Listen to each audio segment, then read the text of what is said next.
SIR का actual meaning election commission कहता है स्पेशल इंटेंसिव रोल।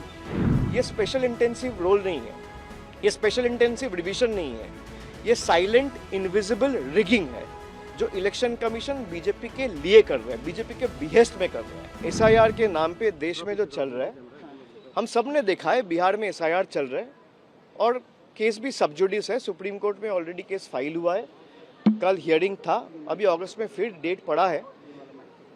जुडिशियरी के ऊपर हम लोग का पूरा भरोसा और आस्था है, लेकिन बिहार से जो खबर हम लोग के सामने आ रहा है वो दिल दहला देने वाली खबर है।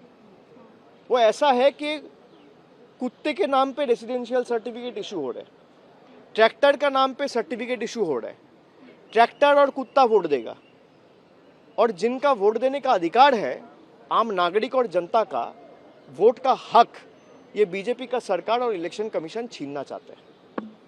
और खास करके बंगाल में 2021 में भी जब चुनाव हुआ था तो एक फेज के जगह, जब कोविड का सेकेंड वेव चल रहा था, तब 8 फेज में चुनाव करा गया। मैं जिस क्षेत्र से आता हूँ, डायमंड हार्बर, एक लोकसभा को 3 फेज में उसका चुनाव हुआ, एक लोकसभा का चुनाव 3 फेज में हुआ। ये इलेक्शन कमीशन की असलियत है, असली चेहरा है। तो ये इलेक्शन कमीशन चाहता ही नहीं है कि लोग अपना वोट दें, क्योंकि लोगों को पता है, और खास करके बीजेपी के नेताओं को और जो लोग ये सरकार चला रहे हैं उन सबको पता है कि अगर जनता को वोट देने का हक मिल गया तो जवाब तो करारा मिलेगा। वो जवाब 2024 में भी करारा मिला। 400 पार की बात करते थे, गाड़ी आके 240 में रुक गया। तो जितने दिन जाएगा वो 240 वाला बस और गिरता जाएगा।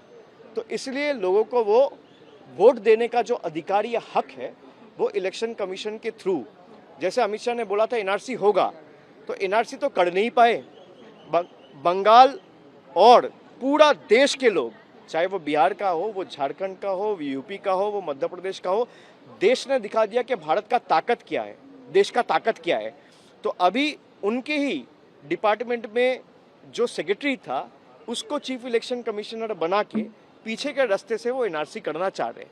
ये भी देश का जनता होने नहीं देगी। और जो लोग चाह रहे हैं कि देश के लोगों का नाम एसआईआर के नाम पे हम लोग निकालेंगे, ये तो एसआईआर तो एक नाम है, एक एक्रोनिम है, ये कॉइनेज है। एसआईआर का एक्चुअल मीनिंग इलेक्शन कमीशन कहता है स्पेशल इंटेंसिव रोल।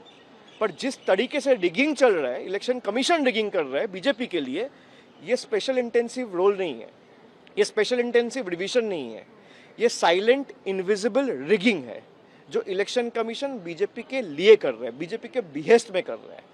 और चाहे वो अपने जितने ताकत है पूरा ताकत लगा ले, जितने जोर है वो प्रयोग कर ले, लेकिन एक जनता का अगर नाम हटेगा तो बंगाल की जनता दिखा देगा उसका ताकत क्या है। लेकिन चुनाव आयोग ये बांग्लादेशी और रोहिंग्या जो है, तो चुनाव आयोग को ये बोलिए, ये बंगाल का ये भी कहा जा रहा है। जी बिल्कुल, मैंने सुन लिया, आपका सवाल सुन लिया।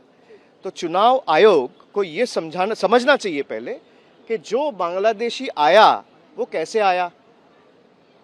बॉर्डर से अगर आया तो बॉर्डर सिक्योरिटी ऑफिसर और बॉर्डर सिक्योरिटी फोर्स के जो ऑफिसर्स है या डीजी है या जिसके अधीन बीएसएफ आते हैं, वो गृह मंत्रालय का गाफिलती के कारण ही आए, उनके गलती के कारण आए।